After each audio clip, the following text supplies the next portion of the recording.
Bonjour à tous, dans cette deuxième vidéo de cette série, nous irons plus en détail dans le fonctionnement d'une blockchain. On parlera des principaux protocoles consensus de sécurisation, à savoir la preuve de travail ainsi que la preuve d'enjeu, et nous survolerons l'un des concepts clés des blockchains actuelles, à savoir le smart contract ou contrat intelligent. Si vous n'êtes pas familier avec le concept de blockchain, de crypto-monnaie ou de décentralisation, n'hésitez pas à visionner la première vidéo de cette série. Essayons donc de survoler les concepts de preuve de travail et preuve d'enjeu afin de les comparer. Beaucoup de vidéos vous expliqueront mieux que moi les fonctionnements exacts de ces protocoles, incluant des explications sur les techniques cryptographiques utilisées, comme les fonctions de hachage. Je mettrai donc le lien de certaines de ces vidéos en description. Ici, le but est de comprendre les concepts généraux. Ce protocole de preuve de travail a vu le jour il y a 25 ans, connu alors sous le nom de Hashcash, dans le but d'éviter l'envoi de spam à plein de personnes. En effet, avant d'envoyer un mail, l'ordinateur devait résoudre un petit calcul, un petit puzzle, lui prenant quelques secondes. La particularité de ce calcul, c'est qu'il faut du temps pour le faire, mais c'est instantané de vérifier que le puzzle a bel et bien été fait. Ainsi, le destinataire pouvait facilement vérifier qu'une preuve de travail avait été fournie. Cela ne poserait donc aucun problème si on voulait envoyer un seul mail, mais cela deviendrait fort compliqué, fort long si on voulait en envoyer 1000, évitant ainsi l'envoi de spam. La validation de blocs, dans le cas d'une blockchain proof of work, reprend ce concept, et les nœuds sont alors appelés mineurs. Il s'agit du premier protocole qui a été utilisé lors de la création de la blockchain du Bitcoin. Beaucoup de blockchains ont utilisé ce concept par après, y compris la blockchain Ethereum, bien que celle-ci soit en pleine transition vers du proof of stake, et vous comprendrez pourquoi. Ainsi donc, chaque mineur a réuni les transactions des 10 dernières minutes dans un bloc, et attend de pouvoir le valider, et donc de l'ajouter à la blockchain. L'idée est alors de créer une compétition entre tous les nœuds afin que le gagnant, celui qui aurait résolu ce calcul le plus vite, puisse ajouter son bloc en fin de chaîne et être récompensé. Il ajoutera ainsi au bloc validé sa preuve de travail, preuve qu'il a bel et bien résolu le puzzle, et celle-ci sera donc très facile à vérifier par les autres mineurs. Notez que l'on parle de calcul ou de puzzle, mais ce terme peut parfois porter à confusion. En effet, il n'existe pas de solution qu'un savant mathématicien pourrait trouver. D'ailleurs, si c'était le cas, ce serait un réel problème. En effet, il s'agirait plutôt de tenter toutes les possibilités possibles, comme quand vous essayez de retrouver le code d'un de vos cadenas. Il s'agirait plutôt donc d'une loterie. Et plus vous avez de puissance d'ordinateur, plus vous dépensez d'électricité, plus vous avez de tickets pour tenter votre chance. Et comme au loto, où on est presque sûr d'avoir un gagnant chaque semaine, le système est fait pour qu'il y en ait en moyenne un gagnant toutes les 10 minutes. Cependant, comme au loto, c'est très rare de voir quelqu'un gagner 2 fois d'affilée, alors encore moins 3 fois ou plus. Et il faut savoir que quand un mineur valide un bloc, il vérifie aussi que tous les blocs précédents soient valides. Et ce, car il est très rapide pour quelqu'un de vérifier que la preuve de travail ait bien été apportée. Cela a pour conséquence que même si un mineur mal intentionné arrivait à valider un bloc frauduleux, il serait en fait démasqué par le prochain gagnant, et le bloc serait finalement invalidé. Pour être plus exact, une chaîne parallèle serait créée, les mineurs ayant pour consigne de considérer la chaîne la plus longue comme étant la chaîne principale. La seule manière de pouvoir valider un bloc frauduleux de manière permanente serait donc en fait de pouvoir gagner, en moyenne, plus souvent que tous les autres mineurs réunis. Isolé, ce nœud mal intentionné n'y arriverait jamais. Si par contre, un nœud se trouvait à avoir plus de 50% de la puissance du réseau, il aurait alors, en moyenne, plus de chances de gagner à cette loterie, de résoudre ce puzzle en premier, que tous les autres nœuds réunis.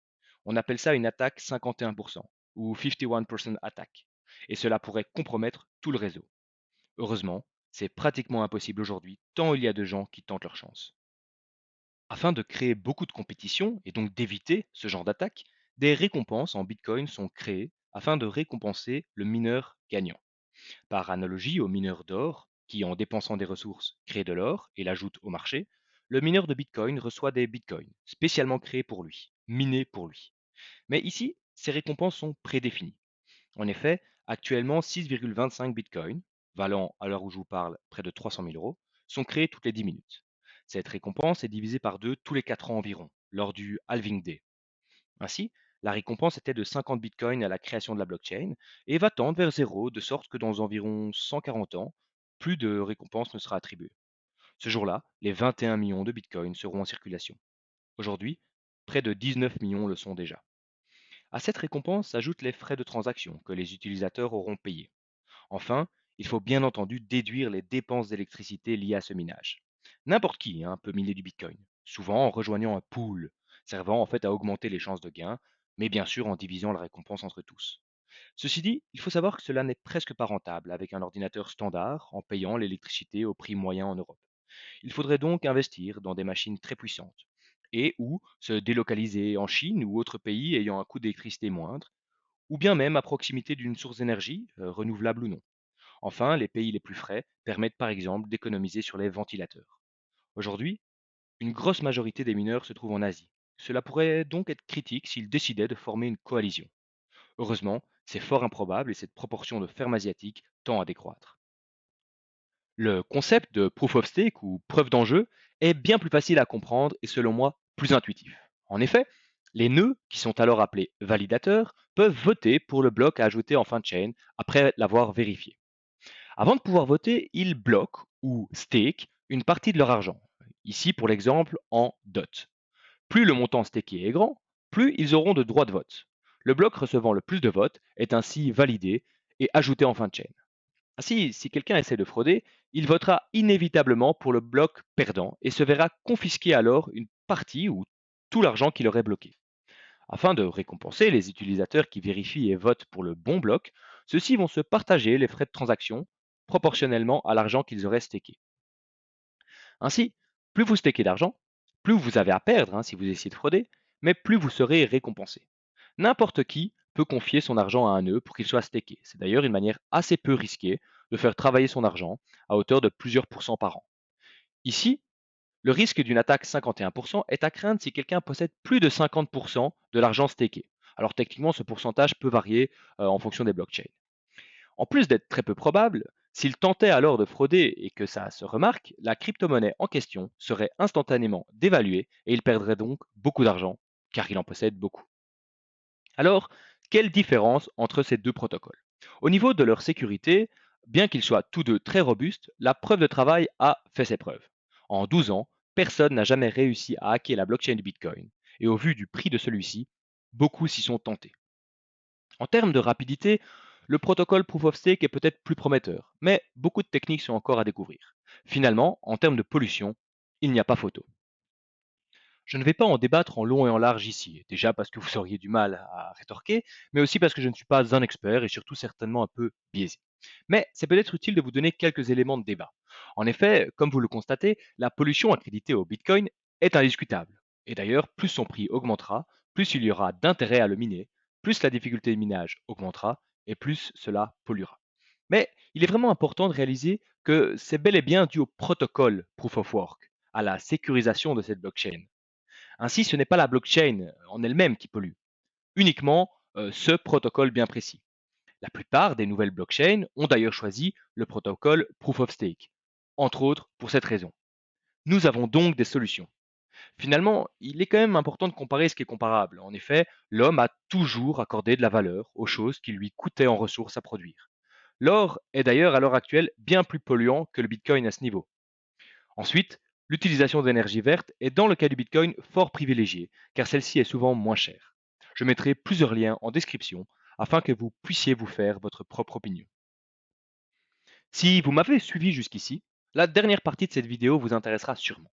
Bien que cet aspect de la blockchain soit pratiquement inconnu du grand public, car peut-être un peu technique, il s'agit selon moi de l'innovation la plus importante dans ce domaine. La raison principale pour laquelle la blockchain pourrait révolutionner les entreprises de demain. Le smart contract, ou contrat intelligent. Souvenez-vous, je n'ai pas arrêté de vous répéter que la blockchain ne servait pas uniquement qu'à faire circuler des transactions de crypto-monnaies, mais que cela marchait non seulement avec tout type d'informations digitales, comme dans les cas des projets mentionnés en début de vidéo avec Ultra et Ocean, mais aussi pour des transactions conditionnelles, permettant de recréer les outils financiers classiques, comme le prêt et l'emprunt d'argent ou encore l'échange de devises, au niveau de la DeFi, de la finance décentralisée. Eh bien, tout cela n'est rendu possible que par l'existence de ces smart contracts. Ceux-ci sont l'équivalent d'un contrat traditionnel entre plusieurs parties, mais déployé sur la blockchain. Il en résulte certaines différences notables. Prenons ici l'exemple d'une compagnie d'assurance qui s'engage à reverser 400 euros si l'avion de l'assuré avait plus de 4 heures de retard. Dans le cas d'un contrat traditionnel, celui-ci serait rédigé en français ou autre langue vivante.